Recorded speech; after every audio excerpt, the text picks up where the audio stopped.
আসসালামু আলাইকুম। আমার প্রিভিয়াস ভিডিও থেকে অবশ্যই বুঝতে পেরেছেন আমি সিনোকুবুতে গিয়েছিলাম।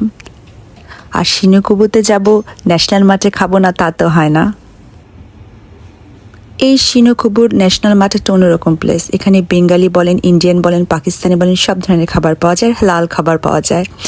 আমি তো খুবই সহজে এখানে সামোসা পাই না, খুব সহজে এখানে পানিপুরি পাই না রেস্টুরেন্টগুলোতে। আর এখানে যে ব্যাপারটা থাকে খুব কমফোর্ট জোন থাকে, যেহেতু অ্যাজ আ মুসলিম হালালের একটা ব্যাপার থাকে। সো এখান থেকে আমি আইসগুলো নিয়েছিলাম। তো এই আইসগুলো নিয়ে আজকের ভিডিওটা। আইসগুলোতে এত মজা ছিল, এত ইয়ামি ছিল, অত বেশি মিষ্টি ছিল না। সো এখানে যেহেতু বসার জায়গা থাকে না, দাঁড়িয়ে খেতে হয়, তা আমি একটু বাইরে চলে গেছি, শপটার বাইরে। এখানে যে এনজয় করছিলাম আইসগুলোটা, এক হাতে ভিডিও করাটা একটু ডিফিকাল্ট ছিল।